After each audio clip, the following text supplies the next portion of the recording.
We are currently looking for miners, haulers, city planners, and construction workers to help build the city. Payments are made in Madrandis tokens on the Polygon network. Just search for it on Google or check CoinMarket, Cap, and other platforms.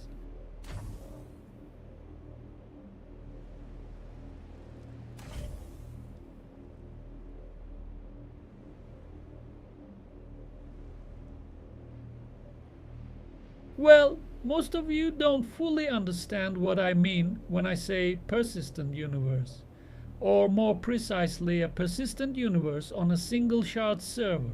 Basically, it's a concept that EVE Online has successfully maintained for the last 22 years, and one that Star Citizen has struggled to achieve over the past 10 years. I won't say anything bad about Star Citizen because many people have already done so with ill intent. I believe it is a good project, just waiting to switch into full throttle and become a true persistent universe, hopefully within the next 3 to 5 years. So, a persistent universe on a single shard server simply means that once you make progress, there are no wipeouts. It's that simple, yet incredibly powerful. It's like living in small metaverses or multiverses, worlds other than the one we currently inhabit, which we call real life. Another important point is the balance between destruction and creation. Nowadays, 90% of MMOs are based on destruction, with little room for creativity or artistic expression. Persistent universes, on the other hand, can encompass everything: destruction, creativity, art, science, education, entertainment, anything you can imagine. Also, persistent universes don't have to mirror real life concepts exactly. In fact, trying to replicate real life too closely often doesn't work. Childish car races or Minecraft like simplistic creations tend not to thrive in these environments. Micro earning is another important aspect of persistent universes, especially when a decentralized free market design is implemented and connected with blockchain technology. However, past negative practices surrounding NFTs have created skepticism towards such micro earning concepts in both existing and future persistent universes. In Rothbard's words, man is born naked into the world and must use his mind to learn how to take the resources given to him by nature and transform them, for example, through investment in capital, into forms and places where they can satisfy his wants and improve his standard of living. The only way man can do this is by using his mind and energy to transform resources, production, and to exchange these products for those created by others. Through voluntary mutual exchange, the productivity and therefore the living standards of all participants can increase enormously. The only natural way for man to survive and attain wealth, therefore, is by using his mind and energy in the process of production and exchange. That is exactly what a persistent universe represents, expressed through Rothbard's powerful words in Anatomy of the State.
Feels like everything around us is designed to keep us rushing.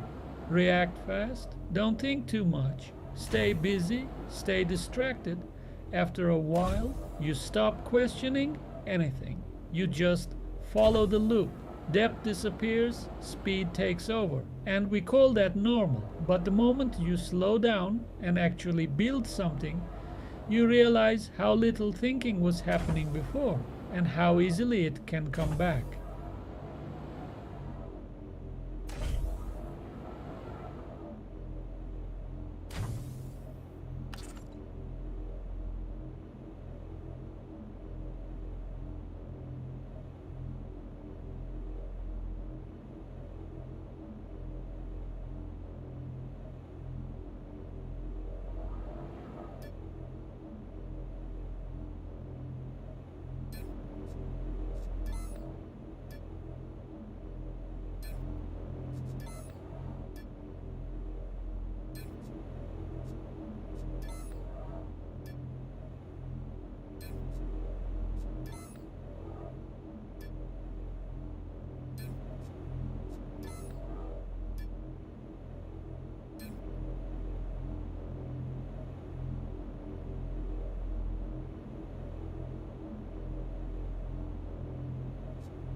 Just watch and do the same. I'm currently expanding my base to gain more quanta.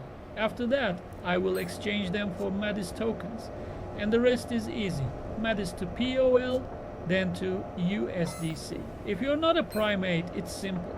Just stay consistent and don't be too greedy. Never try to trade. Just sell the token and get your USDC. Avoid speculation and trading altogether. It's risky.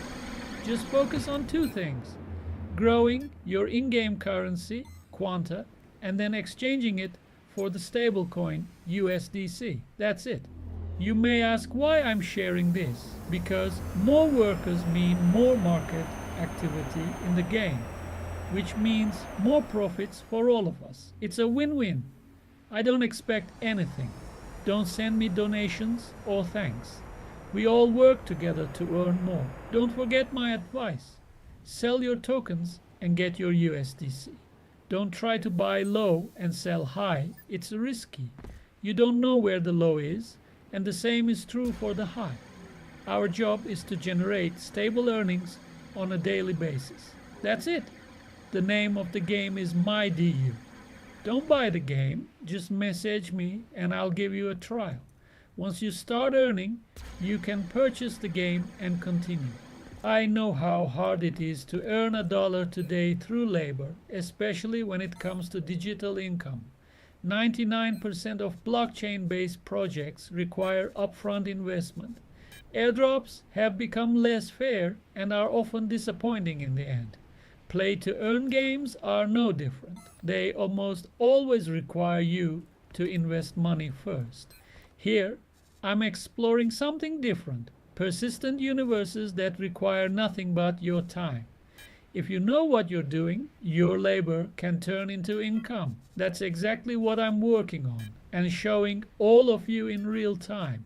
It may seem a bit complex at first, with a lot of things happening at once. Just focus on one thing: growing your in-game currency. You can do this by mining Tier 1 ores: carbon, hematite, quartz and bauxite. Then selling them to bots to earn quanta, the in-game currency. From there, you can exchange quanta for real money through Circle's USDC. If you stick with it for a while, you'll realize it's not difficult. It just requires discipline, some storage planning and basic factory setup. I'm showing all of this step by step in these streams. It's not about trading, investing, airdrops or anything related to luck or prediction. Here you invest your time and in return you earn income every single day. It may be very small at first, but if you watch what I'm doing and stay disciplined, it compounds over time. So basically, I'm extracting ores and then processing them into more valuable materials. After that, I sell them on the marketplace to earn more in-game currency called quanta. Then I exchange that in-game currency for real money through USDC, a stable coin issued by Circle. Watch daily and learn. Feel free to ask questions if you want. Every fight, war and conflict you see in today's world is about food, shelter and security. These three can be obtained in three different ways. First, through invasion, brute force and theft. Second, by relying on others through state or non-state systems. And third, through hard labor. What you're watching is the third way of earning. People are really tired of spending money on games and gaining nothing but temporary fun. Fun alone doesn't translate into anything valuable or tangible. They demand more from games, especially multiplayer ones. Mark my words.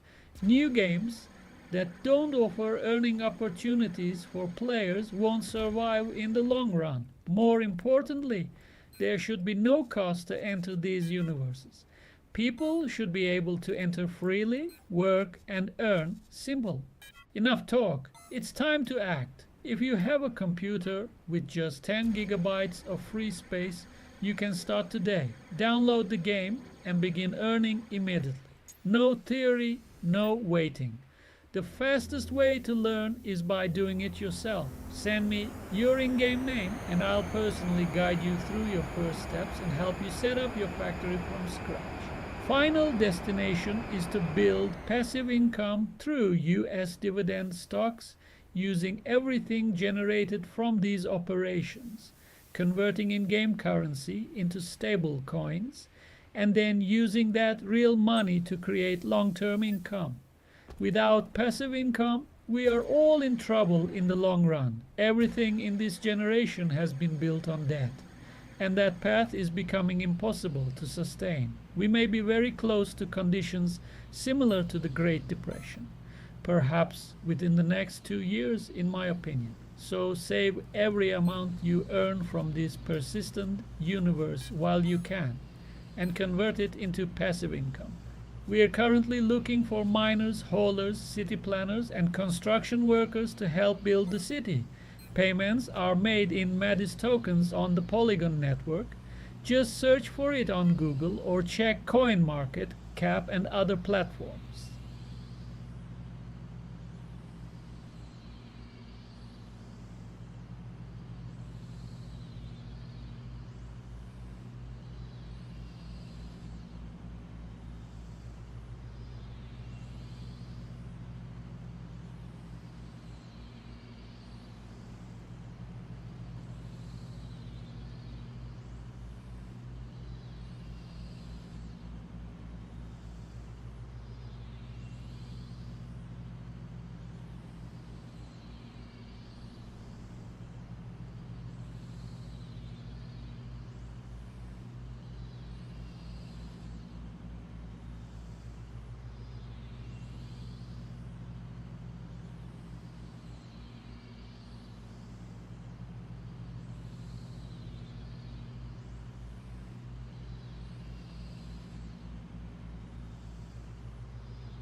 Makes you wonder if all this rushing is really accidental, or if it quietly pushes us to consume more and think less.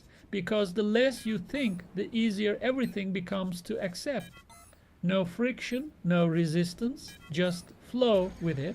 And that flow always seems to lead to more consumption, more noise, less clarity, more input, less reflection, until slowing down starts to feel uncomfortable. But maybe that discomfort is where thinking actually begins. And maybe that's what's been missing all along.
And you start noticing the difference between tearing down and building up. One is fast, loud, and over quickly. The other is slow, quiet, and demands attention.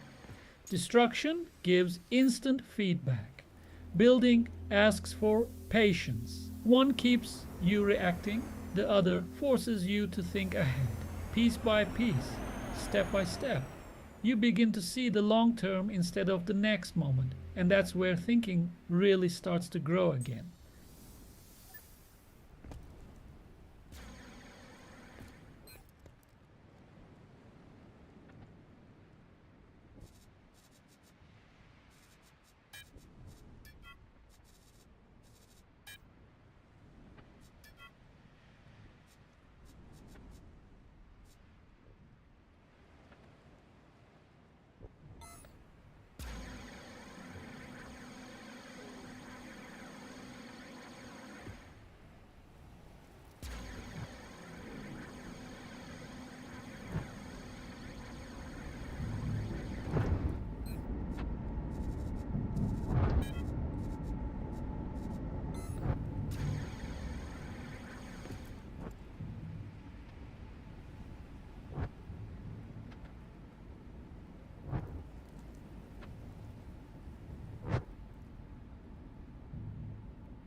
Join us. We're looking for miners, haulers, planners, and builders to expand the city. Earn Maddis tokens on the Polygon network for your work. Search it on Google or check CoinMarketCap to learn more.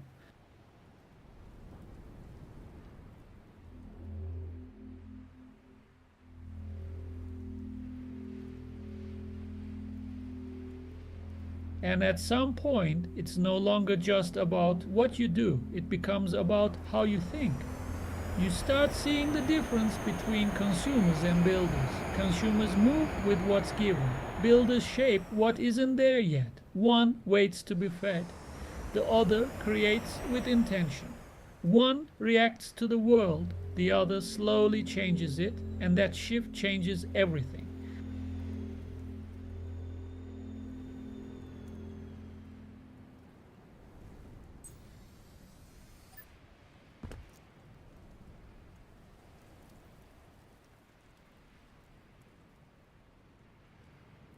And maybe it's not about rejecting everything around us, but choosing more carefully what we engage with, choosing what actually deserves our attention and what deserves our time. Because time shapes how we think, and how we think shapes what we become. So maybe it starts with small choices. Slow down a bit, build something, and see what happens.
Feels like the same pattern shows up with money too.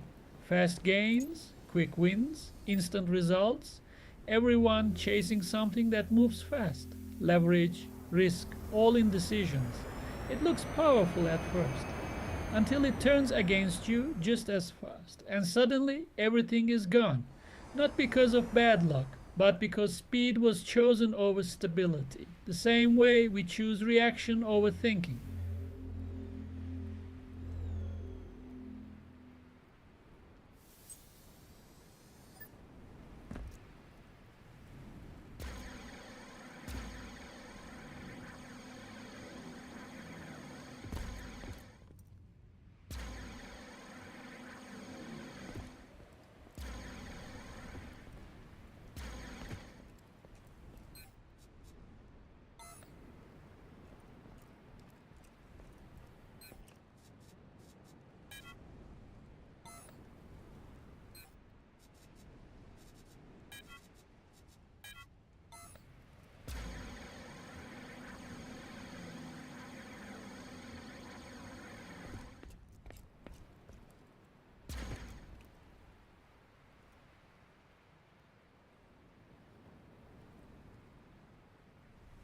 But there's another way that doesn't get talked about as much.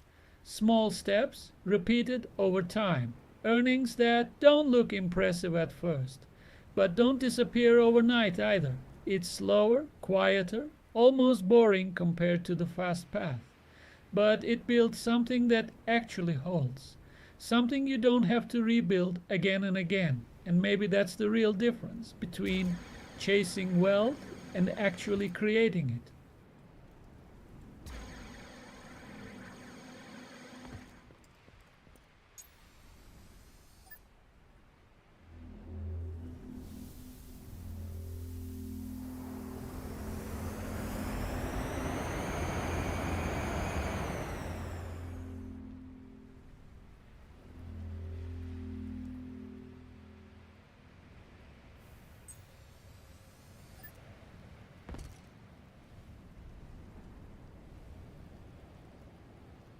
And maybe it was never just about games or money.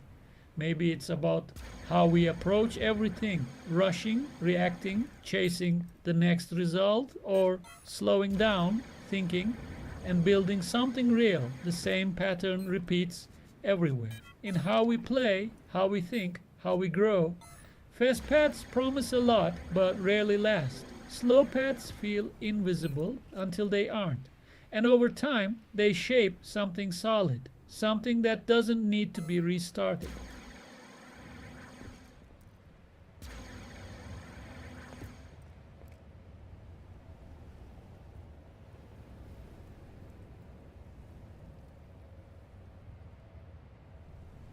We are currently looking for miners, haulers, city planners, and construction workers to help build the city. Payments are made in Madrandis tokens on the Polygon network. Just search for it on Google or check CoinMarket, Cap, and other platforms.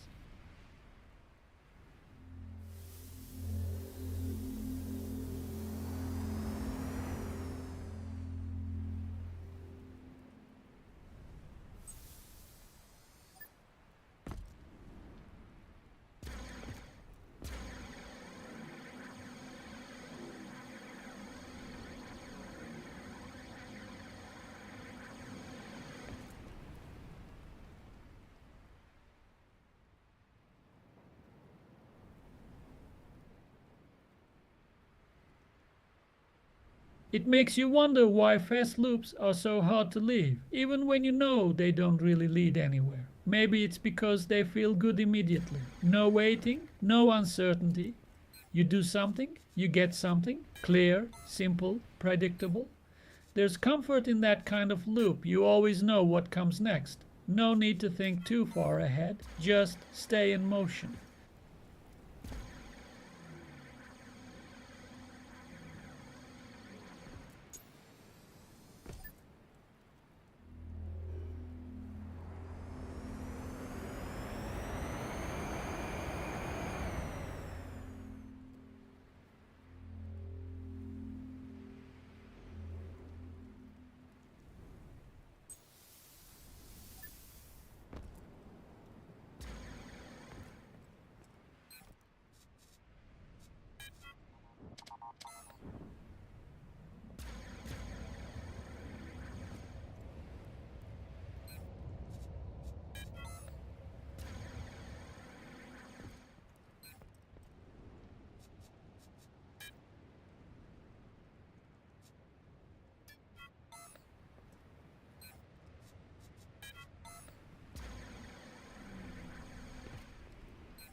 But the moment things become uncertain, most people hesitate.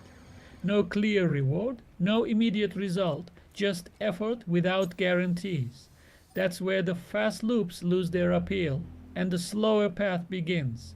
It feels uncomfortable at first because now you actually have to think ahead, make decisions without instant feedback. But maybe that's exactly where real growth happens, right where certainty disappears.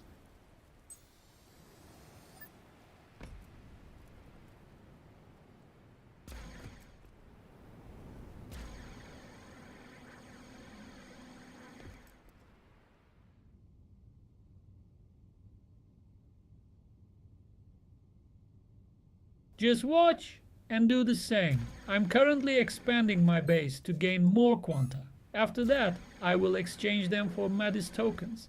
And the rest is easy. Maddis to POL, then to USDC. If you're not a primate, it's simple.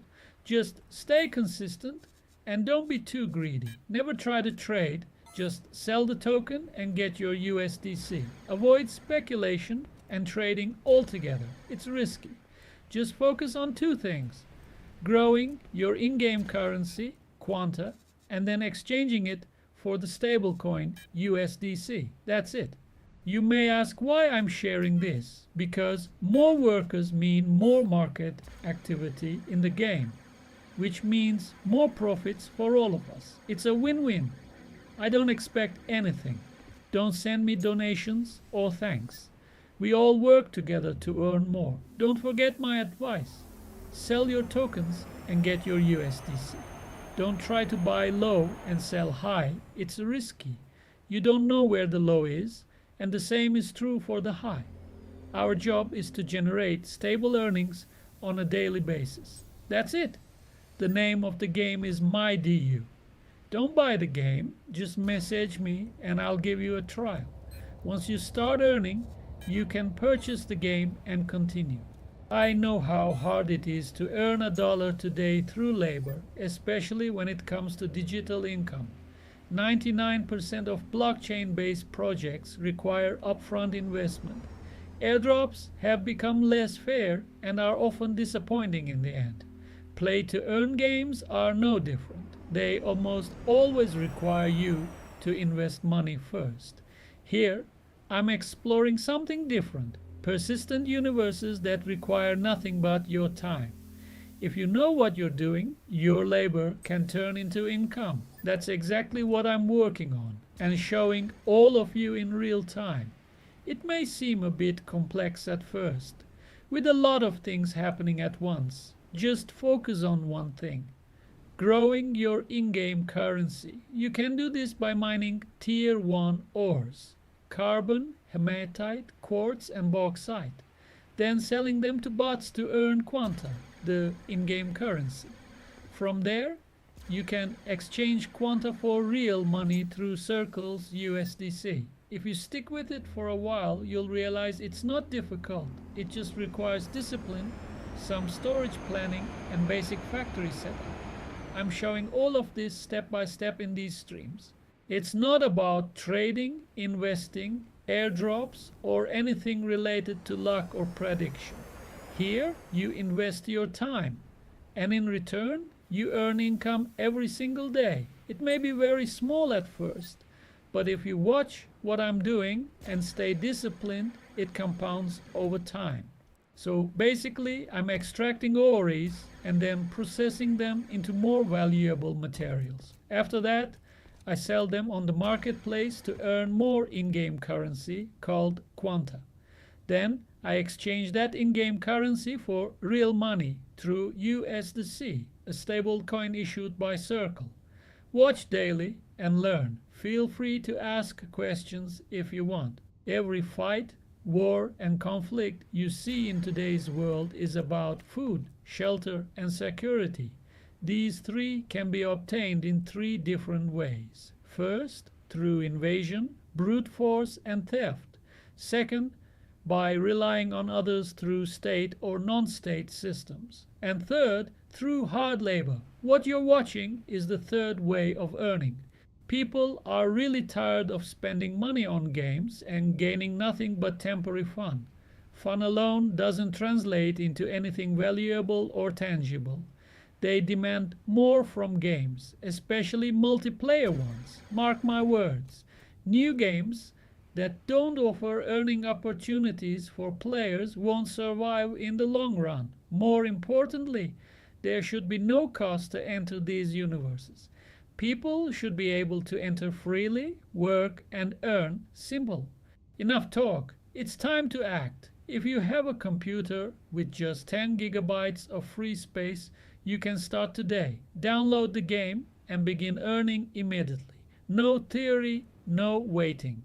The fastest way to learn is by doing it yourself. Send me your in-game name and I'll personally guide you through your first steps and help you set up your factory from scratch. Final destination is to build passive income through US dividend stocks using everything generated from these operations, converting in-game currency into stable coins, and then using that real money to create long-term income. Without passive income, we are all in trouble in the long run. Everything in this generation has been built on debt, and that path is becoming impossible to sustain. We may be very close to conditions similar to the Great Depression, perhaps within the next 2 years, in my opinion. So save every amount you earn from this persistent universe while you can, and convert it into passive income.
Persistent universes as a second chance.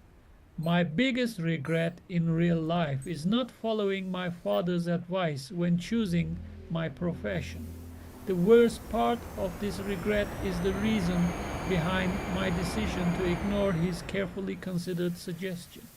My poor reasoning was rooted in the fear of becoming a shadow of my father, something that was actually not true at all.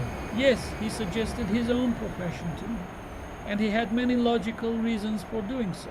But I believed that if I chose his path, I would never be better than him, and thus would always remain behind him. A thought completely against my nature and character. At that time, he was a well-known architect in his region and era, working alongside figures like Eisenman. So, I assumed there wouldn't be enough room for new talent. I was wrong about that too. My mind has always been biased towards science rather than art, and most of the time my father and I would argue about the comparison between art and science.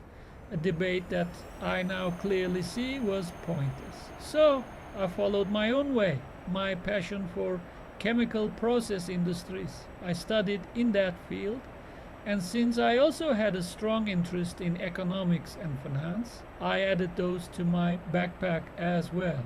In doing so, I discarded art, and even worse, I humiliated it most of the time. My father was right. He always told me that science, especially chemistry, would eventually be replaced by something else. He wasn't sure what that something else was, but now it is widely agreed that the field has reached something of a dead end. Anyway, life has given me another chance, this time in a different form, but the same advice still applies. I'm talking about persistent universes. Now you can better understand my passion and obsession with them. I see them as a second chance for myself, and this time I will follow my father's advice. I will never again throw art into the trash. On the contrary, I will put art at the top. Alongside art, philosophy is also essential. I don't know how many lives have been lost due to the lack of philosophical understanding of the cosmos, humanity, and nature. I recently reread Thoreau's Walden and noticed so many more points than before. Mattis' expansion is still progressing slowly. Bernie introduced do-hub.com, which I believe will become the most promising and useful online hub for the entire MyDU community. Organizing new and old information and creative works in one place is a brilliant idea. Not only will it save valuable time for many of us, but it will also help us communicate more effectively and hopefully spark new collaborations. I've removed all my mining operations on Patriot, which is actually a legacy mining planet, and also removed my territory units. I left 4 territory units on the planet though. Who knows? Maybe someday those lands will have value and demand, and I'll be able to sell them. Wishful thinking, I know. In persistent universes, as in real life, wishful thinking is often severely punished. You have to stay pragmatic and visionary in the now moment and accurate in your forecasts of the future. Yes, black swan events are rare, but they still happen. And when they do, even carefully planned projects end up in the trash or must be heavily modified. If you want to have iron like emotions in both real life and persistent universes, you must be extremely flexible, like water.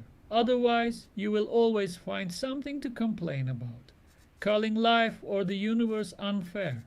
And no matter what you do, you'll think you have no luck. But we know that's not true. How do we know? Simple. We witnessed the French Revolution, the Bolshevik Revolution, the Internet and blockchain revolutions, and now the revolution of persistent universes. There is always hope. And mark my words, revolutions are made by a very small number of individuals wise enough to connect mindful people who are aware of the now moment.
We are actively recruiting miners, haulers, city planners, and builders to grow the city. Get paid in Madrandis tokens on the Polygon network. Look it up on Google or find it on CoinMarketCap and other hubs.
We are currently looking for miners, haulers, city planners, and construction workers to help build the city.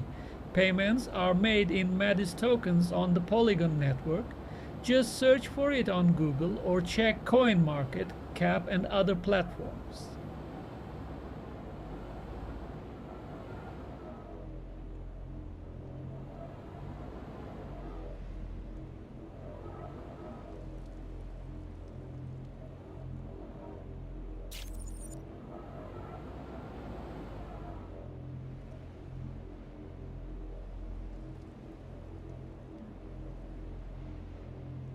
War rules, always. In times of peace, art, science, and all other things that excite the soul and improve physical health flourish. However, when it comes to conflict, or even worse, a full scale war, everything stops and listens to the voice of war, no exceptions. In the city of Madis, also known as the City of Elites, home of the meritocratic corporation and hotels, push the limits of the defense sector and have built the Madis private army, where the elites of Madis prepare for the worst of the worst. If you cannot protect what you have built, no matter how sophisticated or impressive it is, your efforts ultimately become a total waste of time, ending only in destruction. So defense and military matters are our number one priority as Madisians, no matter whether we are artists, scientists, engineers, educators, bankers, or business people. When the winds of conflict begin to blow, everyone must take on a single identity to defend the entire city and everything within it. There is no exception to this natural law of the human psyche. As Madisians, we are highly advanced in the field of robotics, and we are proud of the robots that help defend and secure our city, from handling small crimes committed by gangs to preparing for large-scale warfare involving armies and heavy invasions. In this field, we work not only on turrets and planetary defense systems, but also heavily on interplanetary operations conducted by the private armies of Madisian corporations and wealthy individuals. There is an even more noble reason for all of this defense and military development beyond protecting our lives and wealth. The heart of the galaxy's financial system was born on Madis, the first stock market of the galaxy and the exchange platform for converting quantas to the real-life stablecoin USDC were created here in a completely free market environment where buyers and sellers place their orders without meaningless state intervention. We Madisians, just like JC, value libertarian principles above all else in economics and finance. Free market design is our top priority for enabling people to trade freely. No absurd regulations, no interference. A good system does not need intervention. We have believed this since day one. Of course, there are always evil-minded people circling our system like vultures, trying to defraud others in various ways. Be aware of this and educate yourself to become a knowledgeable Madisian, most often through hard experience, though hopefully your lessons come at the lowest cost possible. One simple rule helps: always start slow and small. When you begin to profit, increase your activities gradually and always diversify. You alone can protect your wealth from the vultures. No state or central authority can do this for you. As Madisians, we know what the state truly is. And in our early years, we begin with the reading titled What the State Is Not. Even today, we revisit it from time to time during our gatherings, reading it with joy.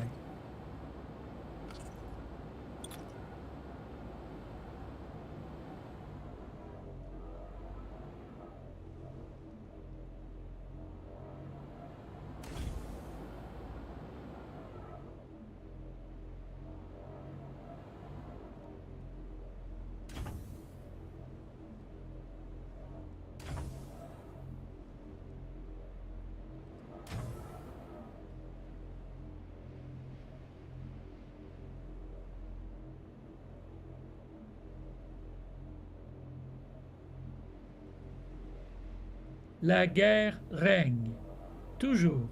En temps de paix, l'art, la science et tout ce qui nourrit l'âme et améliore la santé physique s'épanouissent. Cependant, dès qu'un conflit surgit, ou pire encore, une guerre à grande échelle, tout s'arrête pour écouter la voix de la guerre. Aucune exception. Dans la ville de Madrandis, également connue comme la cité des élites, foyer de la Meritocratic Corporation et de nombreux hôtels, nous repoussons les limites du secteur de la défense et avons créé l'armée privée de Madrandis, où les élites se préparent au pire. Si vous ne pouvez pas protéger ce que vous avez construit, peu importe à quel point c'est sophistiqué ou impressionnant, vos efforts finissent par devenir un gaspillage total de temps, se terminant uniquement par la destruction. Ainsi, les questions de défense et militaire sont notre priorité absolue en tant que Madisiens. Peu importe que nous soyons artistes, scientifiques, ingénieurs, éducateurs, banquiers ou entrepreneurs, lorsque les vents du conflit commencent à souffler, chacun doit adopter une seule identité pour défendre la ville entière et tout ce qu'elle contient. Il n'existe aucune exception à cette loi naturelle de la psyché humaine. En tant que magiciens, nous sommes très avancés dans le domaine de la robotique et nous sommes fiers des robots qui contribuent à défendre et sécuriser notre ville, qu'il s'agisse de gérer de petits crimes commis par des gangs ou de se préparer à des guerres à grande échelle impliquant des armées et des invasions massives. Dans ce domaine, nous travaillons non seulement sur des tourelles et des systèmes de défense planétaires, mais aussi de manière intensive sur des opérations interplanétaires menées par les armées privées, des corporations madisiennes et d'individus fortunés. Il existe une raison encore plus noble à tout ce développement militaire et défensif au-delà de la protection de nos vies et de nos richesses. Le cœur du système financier de la galaxie est né sur Madrandis, la première bourse de la galaxie ainsi que la plateforme d'échange permettant de convertir les quantas en stablecoin réels USDC ont été créés ici, dans un environnement de marché totalement libre où acheteurs et vendeurs passent leurs ordres sans intervention étatique inutile. Nous, Madisiens, tout comme J.C., plaçons les principes libertariens au-dessus de tout dans les domaines de l'économie et de la finance. La conception d'un marché libre est notre priorité afin de permettre aux individus d'échanger librement. Pas de réglementation absurde, pas d'ingérence. Un bon système n'a pas besoin d'intervention. Nous y croyons depuis le premier jour. Bien sûr, il existe toujours des individus mal intentionnés qui tournent autour de notre système comme des vautours, cherchant à escroquer les autres de différentes manières. Soyez-en conscients et formez-vous pour devenir des Madisiens avertis, le plus souvent par l'expérience, bien que nous espérions que vos leçons aient le coût le plus faible possible. Une règle simple peut vous guider.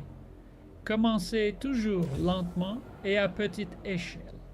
Lorsque vous commencez à réaliser des profits, augmentez progressivement vos activités et diversifiez toujours. Vous seul pouvez protéger votre richesse contre les vautours. Aucun État ni aucune autorité centrale ne peut le faire à votre place. En tant que Madiciens, nous savons ce qu'est réellement l'État. Et dans nos premières années, nous commençons par la lecture intitulée « Ce que l'État n'est pas ». Encore aujourd'hui, nous y revenons de temps à autre lors de nos rassemblements, la lisant avec plaisir.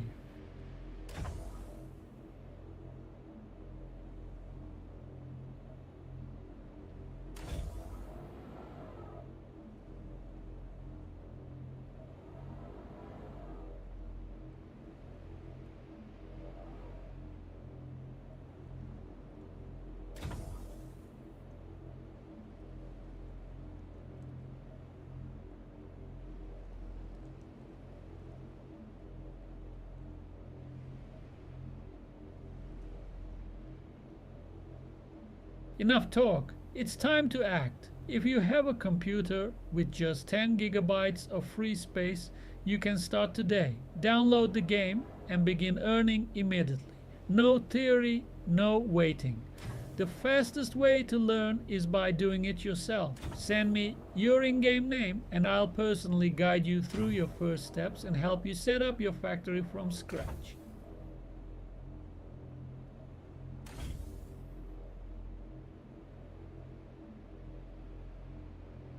People are really tired of spending money on games and gaining nothing but temporary fun.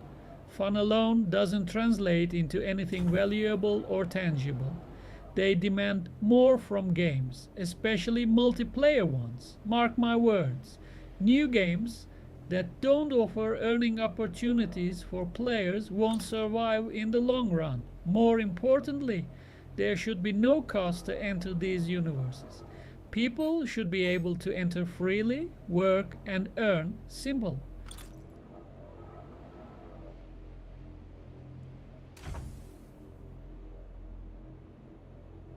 Every fight, war, and conflict you see in today's world is about food, shelter, and security.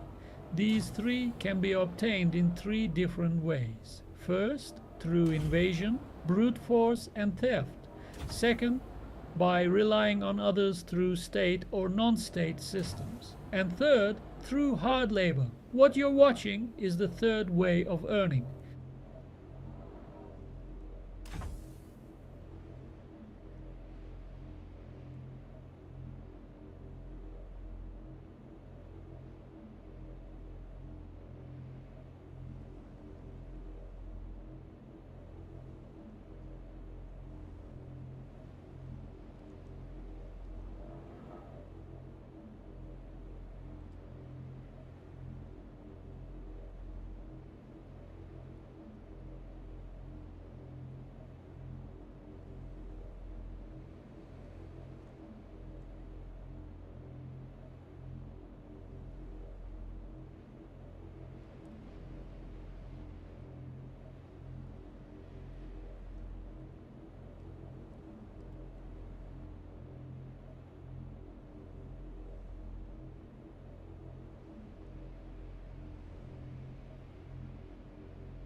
Too much distraction to notice the revolution of persistent universes.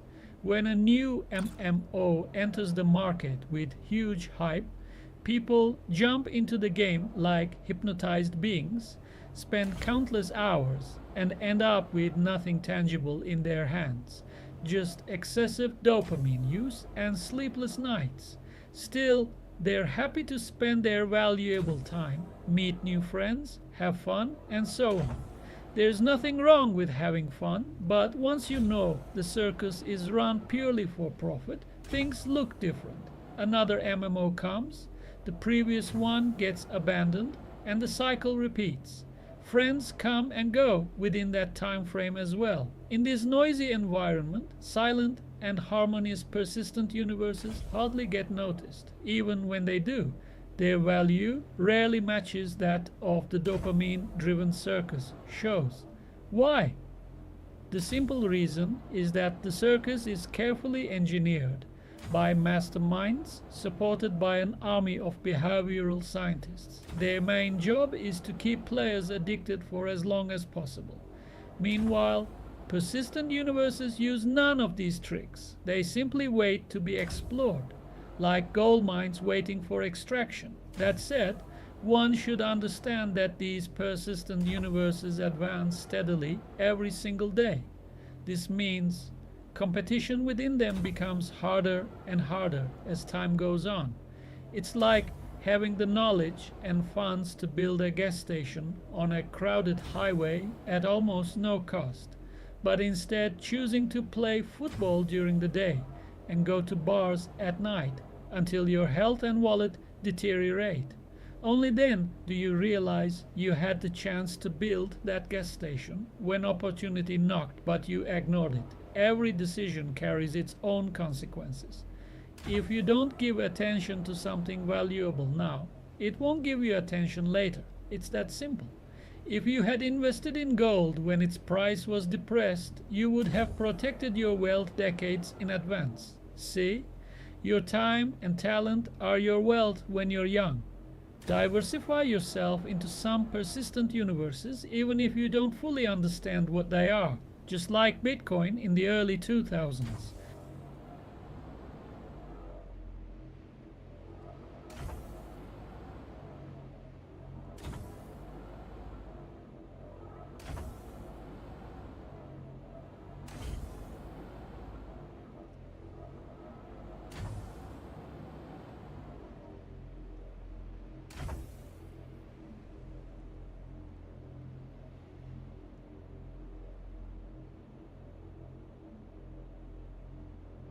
Trop de distractions pour remarquer la révolution des univers persistants.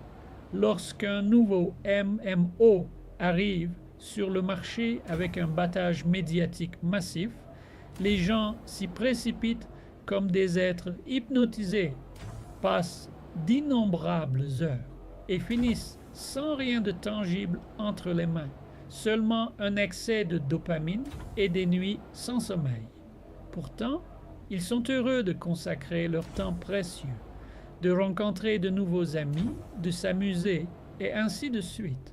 Il n'y a rien de mal à s'amuser, mais une fois que vous comprenez que le cirque est entièrement orchestré pour le profit, les choses apparaissent sous un autre jour.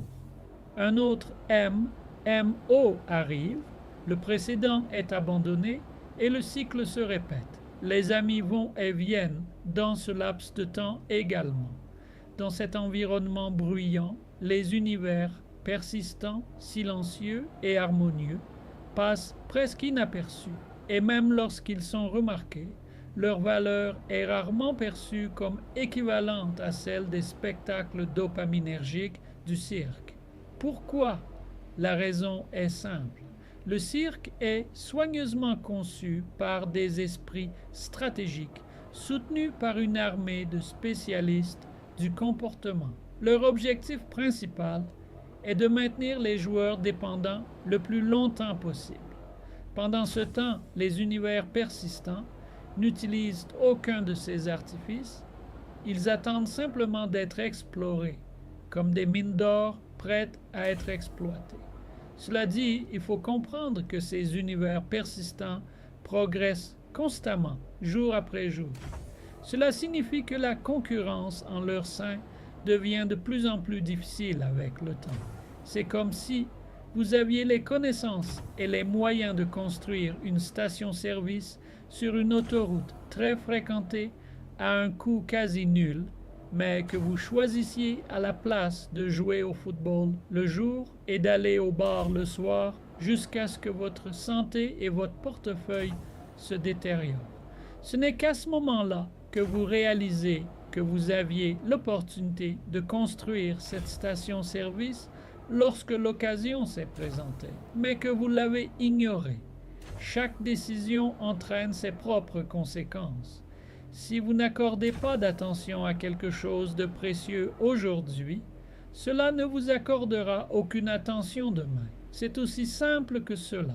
Si vous aviez investi dans l'or lorsque son prix était bas, vous auriez protégé votre richesse des décennies à l'avance. Vous voyez, votre temps et votre talent sont votre richesse lorsque vous êtes jeune. Diversifiez-vous dans certains univers persistants, même si vous ne comprenez pas encore pleinement ce qu'ils sont. Tout comme le Bitcoin au début des années 2010.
Time management problems in persistent universes.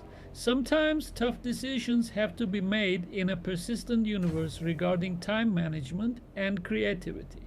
Recently, I've spent a lot of time on city planning on the planet Madrandis.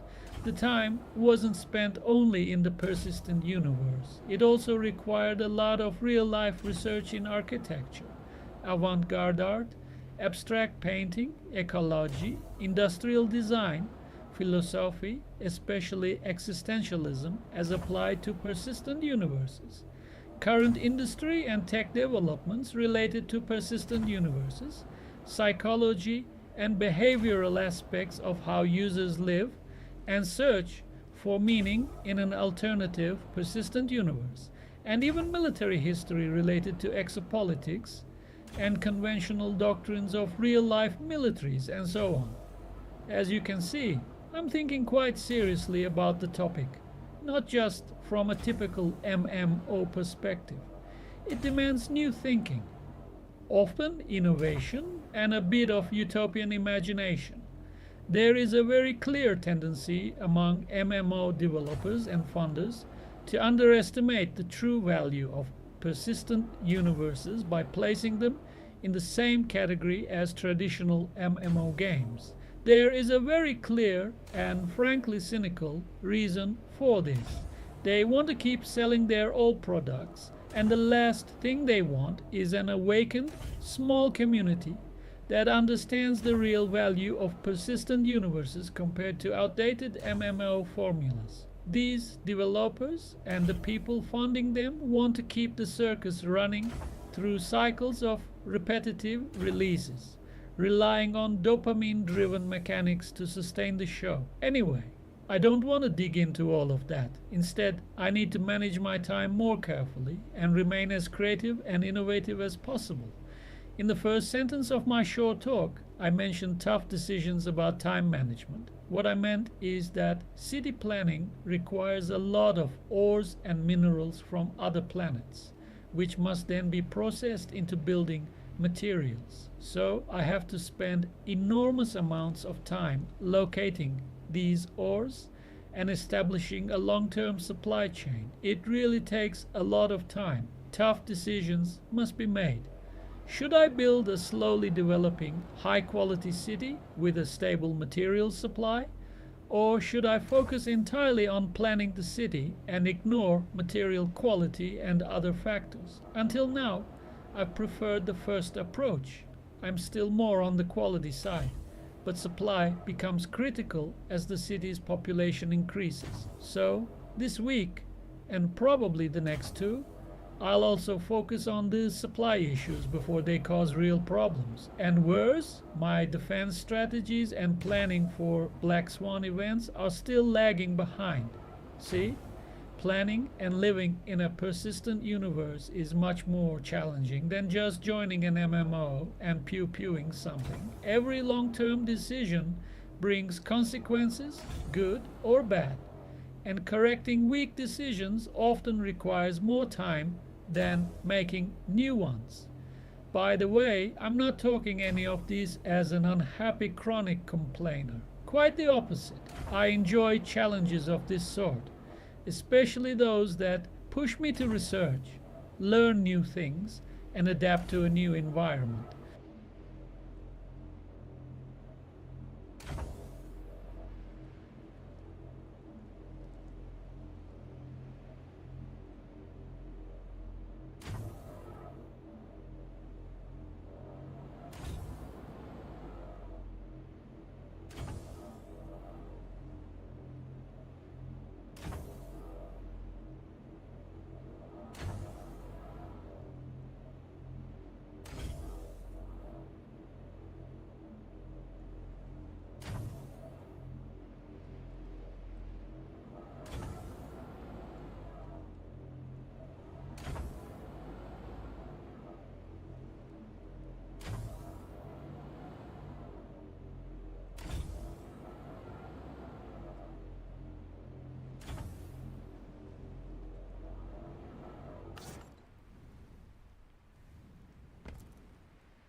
Putting all eggs into one basket is a good thing in persistent universes.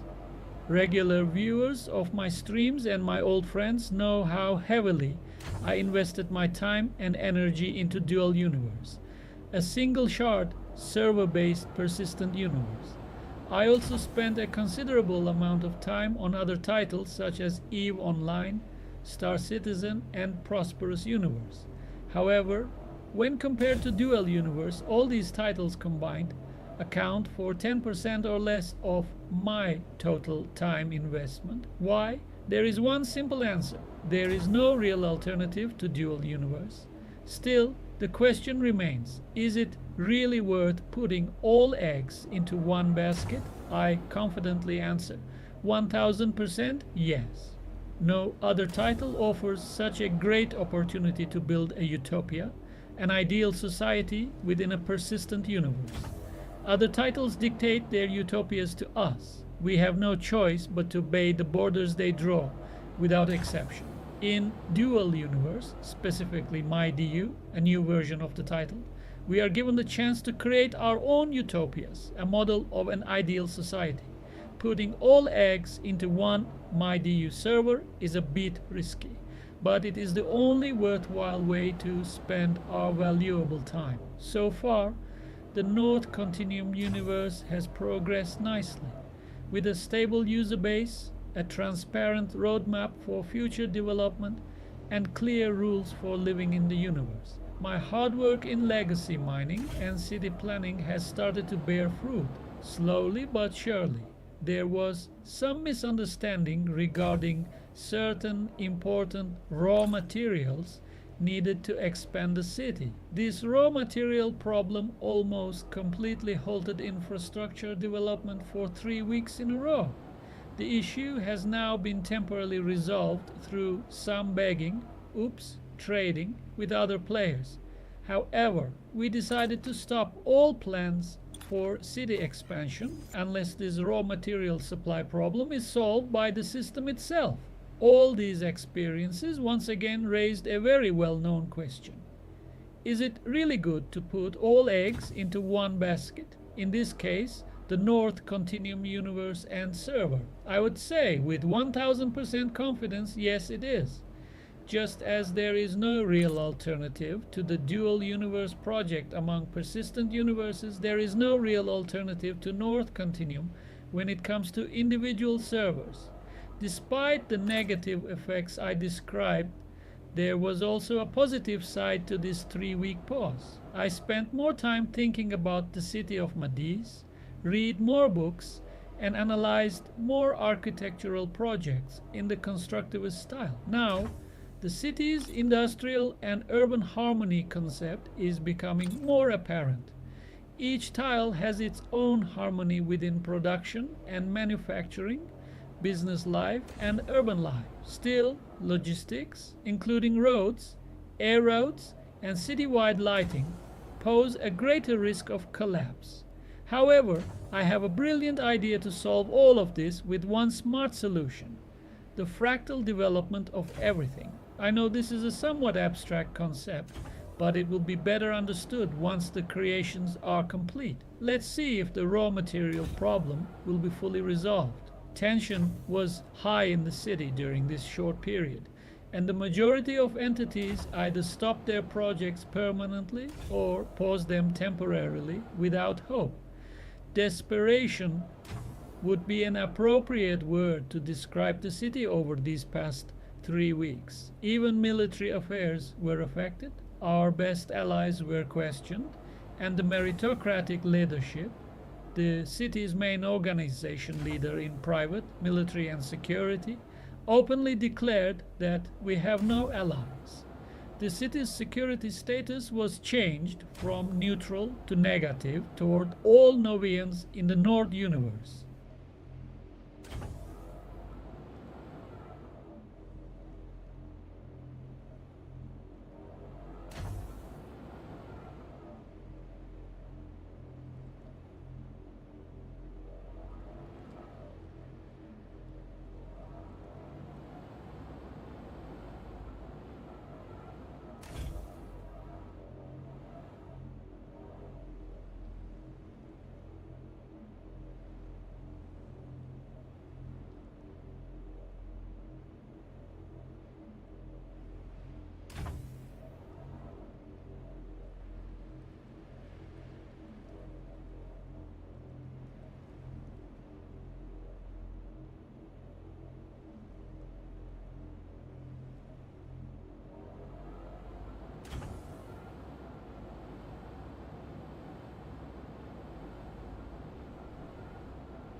City of Madis as a symbol to fight against the decel mindset. The city of Madis in the North Continuum universe was born from a bad experience. It is the main flag and symbol against plundering operations carried out by people with a decel mindset. I won't repeat its story here. The first few streams explain it in great detail. Here, I would like to open a new chapter in my journey, which started some 4 months ago in Bernie's lovely persistent universe called North Continuum. It took almost a full 4 months to build the first prototype of the harmonious industrial city, currently called City of Madis 6. A new name can be added later. There are more important things here than names and concepts. Persistent, universe-based MMOs have recently been gaining momentum. Not only gamers bored by adrenaline rushes and repetitive schemas, but also many others have started to realize that the time they spend is not worth what they receive in return, such as rankings, medals, and other fake rewards that most online games give at the end of each cycle. Gamers are not foolish people. They want to be part of the development of games, and most of the time they demand new things to improve unfinished projects. What gamers have started to realize is this: all cycle-based, scenario-type games follow the same pattern, leading to adrenaline rushes and short-term excitement at the cost of time and money. If they are lucky, they may add some good memories of playing with friends. But in the end, there is nothing left to continue. The circus simply starts a new scene all over again. Persistent universe-type MMO projects differ greatly from these repetitive cycles and fake adrenaline rushes.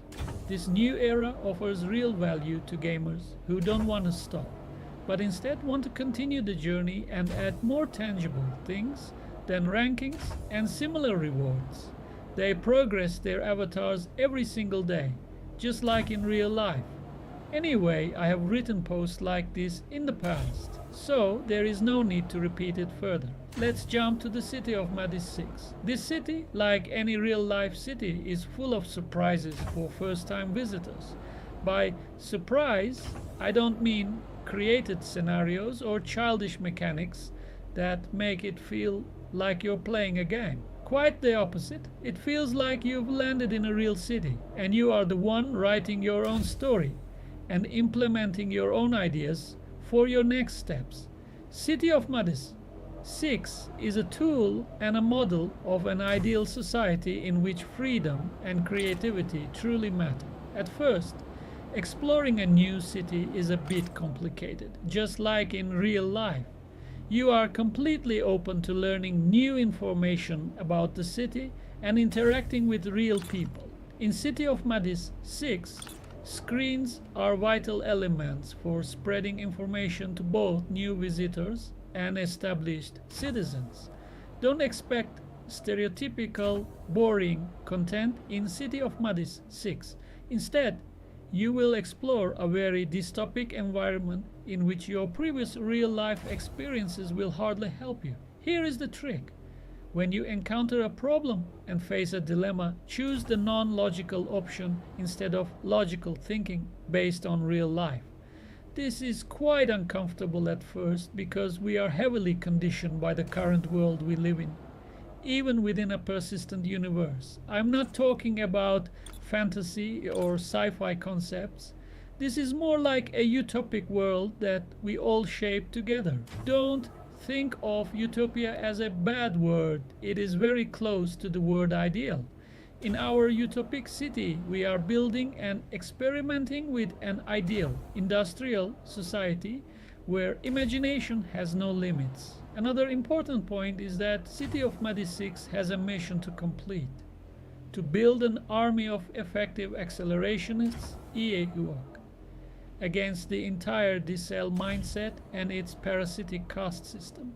Because of this, we place full importance on military doctrine and unconventional technologies as Madisians. Military comes first above everything else. When there is a conflict of interest, we choose the military side, no exceptions. Yes, we value trade. We value design and creativity in architecture. We value new industrial developments and automation. But when chaos enters, the military rules. Anyone who claims otherwise will most likely be highly disappointed in the end. That said, don't think of us as bug like mindless creatures or disciplined soldiers who only know how to destroy. We are far from that view. As I said, it is not easy to place a Madisian into any known real life category. We are not soldiers, traders, investors, industrialists, architects, or any other predefined profession. We are inventing new professions within this persistent universe. We don't need to use real life professions as a starting point for our careers. Here, this is tough to explain. Better to experience it live. You will gain more understanding once you spend some time in it. Just be open to everything and don't bring baggage from real life. We don't like car races, castles, or artificial, boring competitions that waste our valuable time. Remember, we have an enemy. No other word describes it better when it comes to fighting the decel mindset and the system they have implemented to suck our blood like parasites. More information can be found on the screens throughout City of Madis 6. Don't be shy about exploring and don't underestimate the power of fewer but more creative things.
Only the builders survive. People join persistent universes and then get bored. Why? The reason is very simple. There is nobody to tell them what to do next. Old habits from traditional games cause this. They expect tutorials, missions, scenarios created by developers, or constant action that keeps them alert and motivated. Persistent universes are nothing more than an alternative reality. Think about this. You leave your home and start walking down the street. Is there anyone telling you your next move? No. To survive, you must figure out three things yourself: food, shelter, and security. These same principles apply to persistent universes. You need funds, in-game currency, or a blockchain-based utility token, a base, and security. However, many people focus on only one thing: accumulating more funds, and eventually lose their sense of purpose. I'll be honest, in the last 10 years, I've never had a moment where I didn't know what to do next in Dual Universe. This is even more true for my DU. I spend approximately 100 hours a week in this universe, and even that is not enough to fully execute my plans. There is one important point I want to highlight: mindset. The current mindset of the majority is focused on destruction rather than building. In other words, their stagnant thinking is driven more by tearing things down than creating something new. The truth is simple: you will not survive in this environment with that mindset. More importantly, you may not survive in the coming AI era, where many jobs will be replaced by people who know how to use AI effectively. So learn to build. Focus on progression. In our city, Madrandis, located on the planet Madis in the North Continuum single shard server, we have implemented a new earning system through the Polygon blockchain.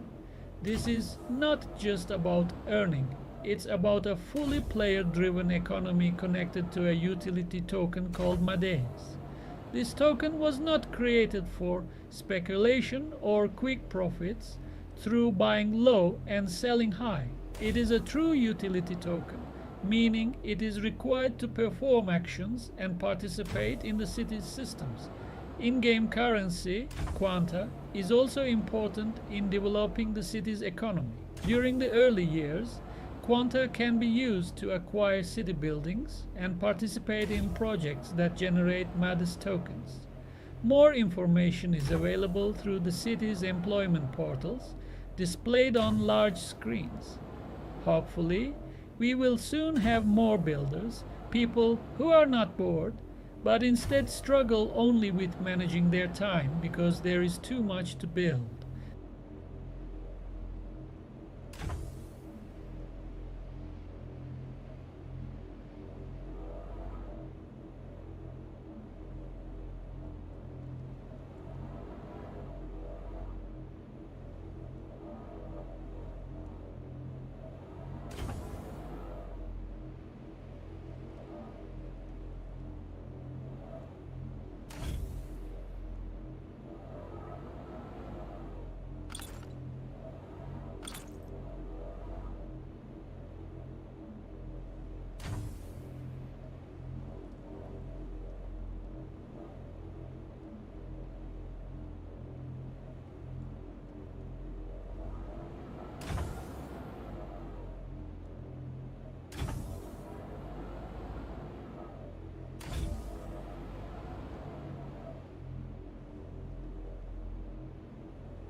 Madrandis and its noble mission. A new era has begun, not only in automation and AI, but also in the MMO space, especially in persistent universes built on single-shot servers. This era requires builders to create universes that generate earnings, rather than drain resources. Older projects almost always demand more and more funds from players just to participate, whether through subscriptions or constant purchases for status and entertainment. We strongly believe that we are moving closer each day to conditions resembling the Great Depression in terms of income and living standards. Degrees or even well executed projects no longer guarantee good income, and this situation will worsen. Not only because AI is replacing human roles, but also because the demands of humankind are evolving. Our noble mission as Madrandesians is to build a place where micro earnings have real value. Do not confuse this with outdated NFT or play to earn models. We have learned hard lessons from past experiments in this field. In this new era, any project that refuses to share value with its community will not survive. Likewise, scaling without a clear plan will be severely punished. In Madrandis, we take pride in our free market design, supported by both Quanta in-game currency and Madrandis, a utility token on the Polygon blockchain. From day one, we have believed that the power of a single dedicated Novan can outweigh 1,000 who are confused and disconnected from purpose. We, the Madrandisians, value hard work, dedication, long-term thinking, resistance to a decline-focused mindset, grounded optimism, cultural strength, vision, and the motivation to build what others consider impossible. More in the city.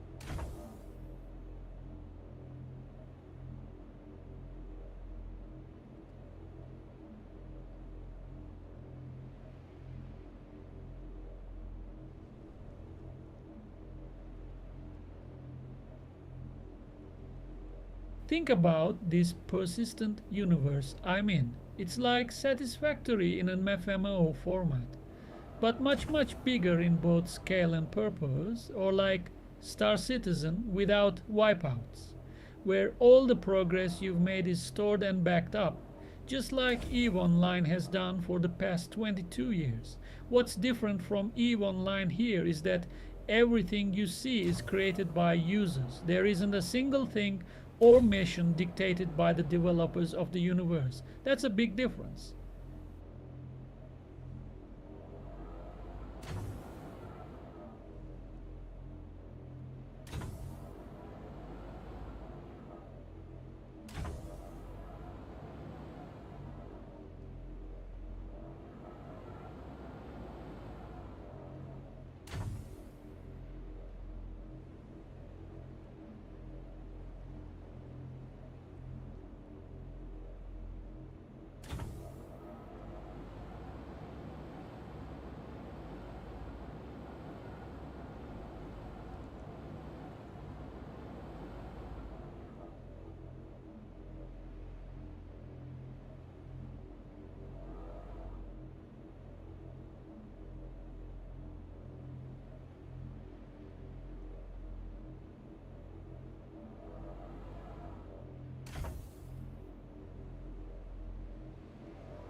When you first land in the city of Madrandis, the very first thing you may want to do is explore the city. After that, you can apply for citizenship in order to do anything within the city.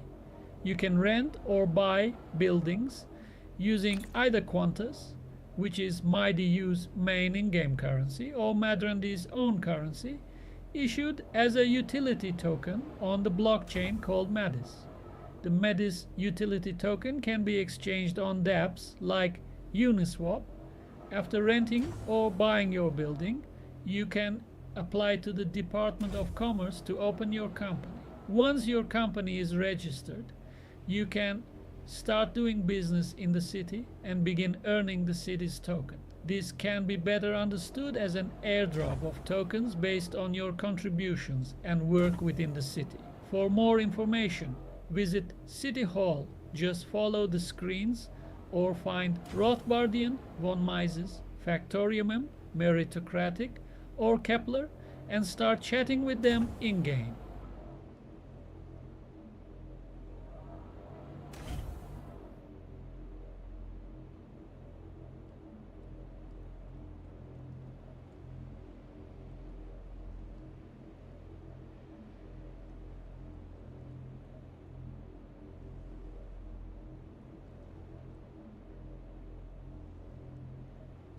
If you just arrived here, this is not a typical stream. I'm not here for fast entertainment, and I'm not chasing dopamine loops like most games are designed for. What you're looking at is a persistent universe mindset. Everything I build here has a purpose. Nothing gets wiped. Nothing is temporary. Time spent here is not lost. It compounds. If you've played games like EVE Online or Satisfactory, you might already feel what I mean. But this goes one step further. This is not just about playing. It's about thinking long term. Most people jump from game to game, reset to reset, chasing progression that disappears every few months. Here, we do the opposite. We build as if it matters. So, while I'm playing, I also talk about systems, economy, philosophy, ownership, and how people organize themselves when there are no imposed rules. If that sounds strange to you, that's fine. But if something in this resonates, if you have ever felt that time in games should actually mean something, then you're probably not random. Stay for a bit, observe, ask questions if you want. This is slow, but it's real.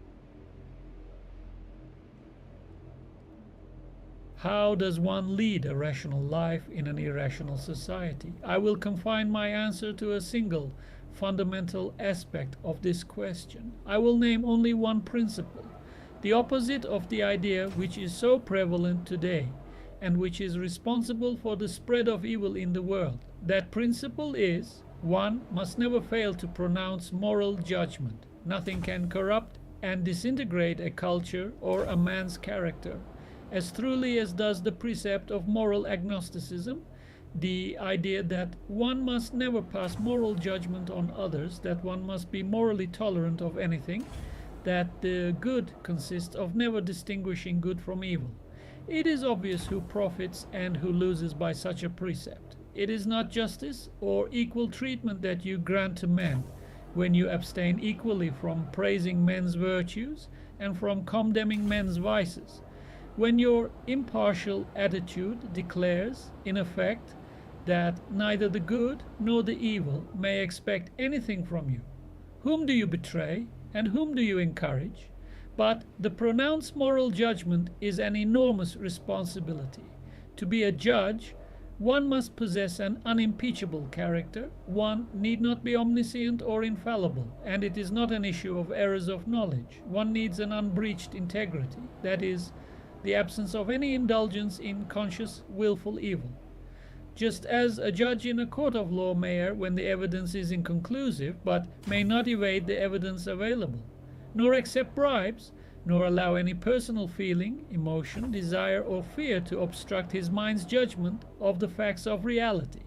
So every rational person must maintain an equally strict and solemn integrity in the courtroom within his own mind, where the responsibility is more awesome than in a public tribunal, because he, the judge, is the only one to know when he has been impeached. There is, however, a court of appeal from one's judgments, objective reality. A judge puts himself on trial every time he pronounces a verdict. It is only in today's reign of amoral cynicism, subjectivism, and hooliganism that men may imagine themselves free to utter any sort of irrational judgment and to suffer the consequences. But, in fact, a man is to be judged by the judgments he pronounces. The things which he condemns or extols exist in objective reality and are open to the independent appraisal of others. It is his own moral character and standards that he reveals when he blames or praises. If he condemns America and extols China, or if he attacks businessmen and defends juvenile delinquents, or if he denounces a great work of art in a persistent universe and praises trash, it is the nature of his own soul that confesses. It is their fear of this responsibility that prompts most people to adopt an attitude of indiscriminate moral neutrality. It is the fear best expressed in the precept, "Judge not that you be not judged." But that precept, in fact, is an abdication of moral responsibility. It is a moral blank check one gives to others in exchange for a moral blank check one expects for oneself. There is no escape from the fact that men have to make choices. So long as men have to make choices, there is no escape from moral values. So long as moral values are at stake, no moral neutrality is possible. To abstain from condemning a torturer is to become an accessory to the torture and murder of his victims. The moral principle to adopt in this issue is judge and be prepared to be judged.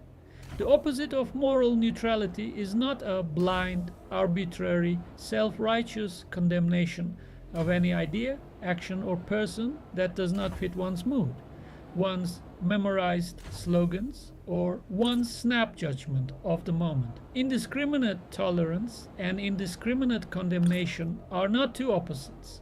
They are two variants of the same evasion. To declare that everybody is white, or everybody is black, or everybody is neither white nor black but gray is not a moral judgment, but an escape from the responsibility of moral judgment.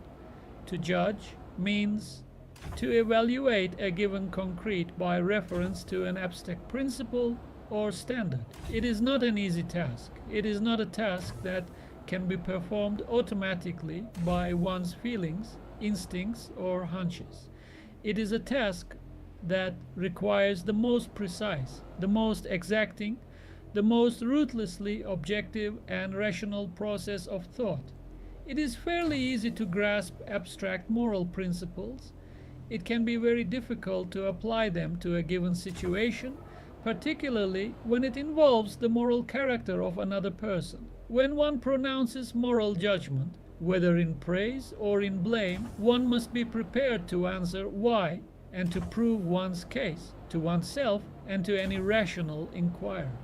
The policy of always pronouncing moral judgment does not mean that one must regard oneself as a missionary charged with the responsibility of saving everyone's soul, nor that one must give unsolicited moral appraisals to all those one meets. It means A, that one must know clearly, in full verbally identified form, one's own moral evaluation of every person, issue, and event with which one deals, and act accordingly. B, that one must make one's moral evaluation known to others when it is rationally appropriate to do so. This last means that one need not launch into unprovoked moral denunciations or debates, but that one must speak up in situations where silence can objectively be taken to mean agreement with or sanction of evil. When one deals with irrational persons, where argument is futile, a mere "I don't agree with you" is sufficient to negate any implication of moral sanction. When one deals with better people, a full statement of one's views may be morally required, but in no case and in no situation may one permit one's own values to be attacked or denounced and keep silent. Moral values are the motive power of a man's actions. By pronouncing moral judgment, one protects the clarity of one's own perception and the rationality of the course one chooses to pursue. It makes a difference whether one thinks that one is dealing with human errors of knowledge or with human evil. Observe how many people evade, rationalize, and drive their minds into a state of blind stupor, in dread of discovering that those they deal with, their loved ones or friends or business associated or political rulers, are not merely mistaken but evil. Observe that this dread leads them to sanction, to help, and to spread the very evil whose existence they fear to acknowledge. If people did not indulge in such abject evasions as the claim that some contemptible liar means well, that a mooching burn can't help it, that a juvenile delinquent needs love, that a criminal doesn't know any better, that a power-seeking politician is moved by patriotic concern for the public good, that communists are merely agrarian reformers. The history of the past few decades or centuries would have been different. Ask yourself why totalitarian dictatorships find it necessary to pour money and effort into propaganda for their own helpless, chained, gagged slaves who have no means of protest or defense. The answer is that even the humblest peasant or the lowest savage would rise in blind rebellion were he to realize that he is being immolated not to some incomprehensible noble purpose, but to plain, naked human evil. Observe also that moral neutrality necessitates a progressive sympathy for vice and progressive antagonism to virtue. A man who struggles not to acknowledge that evil is evil finds it increasingly dangerous to acknowledge that the good is the good. To him, a person of virtue is a threat that can topple all of his evasions, particularly when an issue of justice is involved, which demands that he take sides. It is then that such formulas as "nobody is ever fully right or fully wrong" and "who am I to judge" take their lethal effect. The man who begins by saying, "There is some good in the worst of us," goes on to say, "There is some bad in the best of us." Then, "There's got to be some bad in the best of us." And then, "It's the best of us who make life difficult. Why don't they keep silent? Who are they to judge?" And then, on some grey, middle-aged morning, such a man realizes suddenly that he has betrayed all the values he had loved in his distant spring, and wonders how it happened, and slams his mind shut to the answer by telling himself hastily that the fear he had felt in his worst, most shameful moments was right, and that values have no chance in this world. An irrational society is a society of moral cowards, of men paralyzed by the loss of moral standards, principles, and goals. But since men have to act so long as they live, such a society is ready to be taken over by anyone willing to set its direction. The initiative can come from only two types of men, either from the man who is willing to assume the responsibility of asserting rational values, or from the thug who is not troubled by question of responsibility. No matter how hard the struggle, there is only one choice that a rational man can make in the face of such an alternative.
the last one.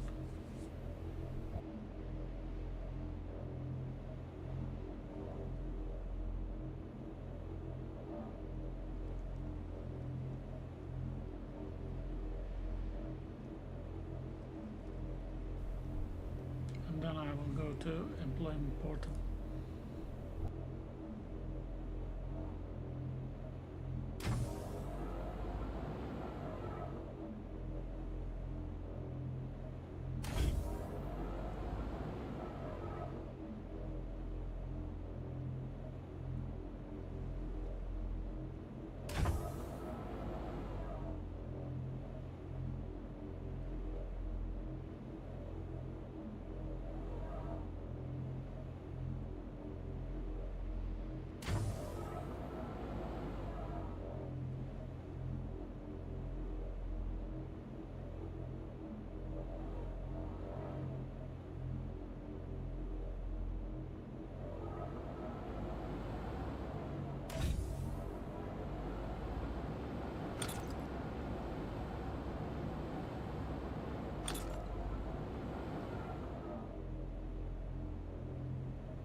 If you're looking for fast entertainment, you're in the wrong place. Most games today are designed to waste your time. Resets, wipes, artificial progression, just to keep you running in circles. I'm not doing that here. What you're watching is a persistent universe mindset. No wipes, no shortcuts, no fake rewards. Everything built here is meant to last. Time spent here compounds, just like in real life.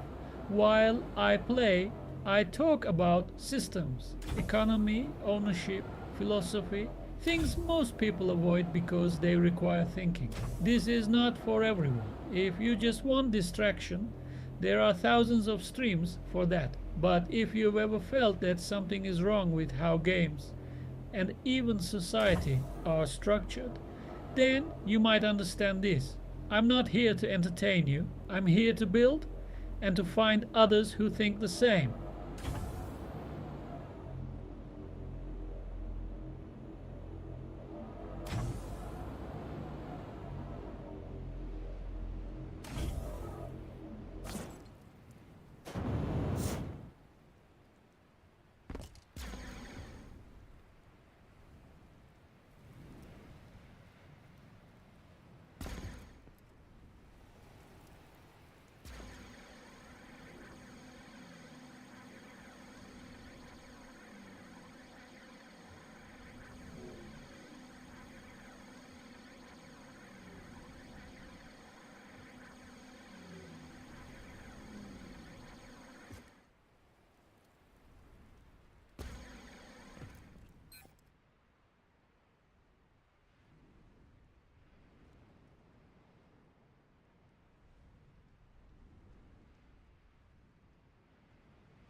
Les univers à charte unique requièrent des esprits avisés.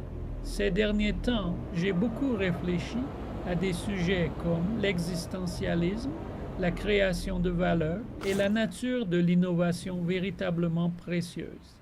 Les univers à charte unique font partie de ces réflexions. Et cette révolution nécessite véritablement des esprits avisés. Ce que je vais dire risque de surprendre beaucoup d'entre vous. Dans les premières étapes de la conception d'un univers à charte unique, le succès dépend bien davantage d'une petite population sage que d'une grande population remplie de contradictions. C'est une information essentielle. La plupart des échecs passés de projets d'univers à charte unique ont suivi le même schéma. Ils ont cherché à attirer de grandes populations tout en négligeant les problèmes, les idées et les propositions d'individus créatifs hautement motivés. Pire encore, ils ont souvent échoué à protéger les créations de ces individus. En réalité, le contenu d'un univers à charte unique ne peut être construit que par de tels individus. Les développeurs d'univers à charte unique avaient compris l'idée fondamentale selon laquelle le contenu généré par les utilisateurs est essentiel, mais ils n'en ont pas saisi la véritable importance. À la place, ils ont cru que le contenu pouvait être produit par les développeurs eux-mêmes via des PNJ. Ce fut une erreur majeure. Dès que vous entrez dans l'abîme du contenu piloté par des PNJ, vous perdez la promesse initiale. Oui, EVE Online, Star Citizen et d'autres utilisent largement des PNJ, mais ils n'ont jamais prétendu construire un métavers ou un serveur persistant entièrement réel en charte unique. Je ne cherche pas à lancer une polémique sur le fait de savoir si EVE Online est un véritable univers à charte unique, malgré ses astuces côté serveur et son usage massif de PNJ. Star Citizen n'a pas non plus réussi à maintenir un univers persistant sans remise à zéro annuel, mais cela reste acceptable car ils n'ont jamais affirmé que la création d'un véritable univers persistant en charte unique était leur objectif principal. On ne peut pas leur en tenir rigueur. Nova Quark, en revanche, était différent. Dès le premier jour, beaucoup d'entre nous les ont considérés comme le seul candidat sérieux pour un univers MMO persistant en charte unique. Mais, comme expliqué plus haut, ils n'ont pas suivi le bon chemin, celui qui mène à un univers persistant, stable, sans PNJ, ni contenu créé par les développeurs. Et nous voilà aujourd'hui. L'univers persistant principal de NQ est hors ligne et nous avons maintenant MyDU. Aujourd'hui, chaque administrateur de serveur MyDU a la possibilité de créer son propre univers persistant. D'une certaine manière, chaque administrateur est monté dans une machine à remonter le temps et s'est assis à la place de JC dans les bureaux parisiens de NQ. C'est une opportunité incroyable. Si nous pouvions même convaincre NQ de rendre MyDU entièrement open source, ce serait un véritable salut. Et le mouvement Stop Killing Single Shard Universe pourrait être inscrit dans l'histoire en lettres d'or. Nous devons y parvenir, quoi qu'il en coûte. L'humanité n'aura pas une seconde chance face à un projet aussi brillant.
This is not about the stream. It's about building something that doesn't disappear. If you understand that, you already know where you stand. I'll continue next time.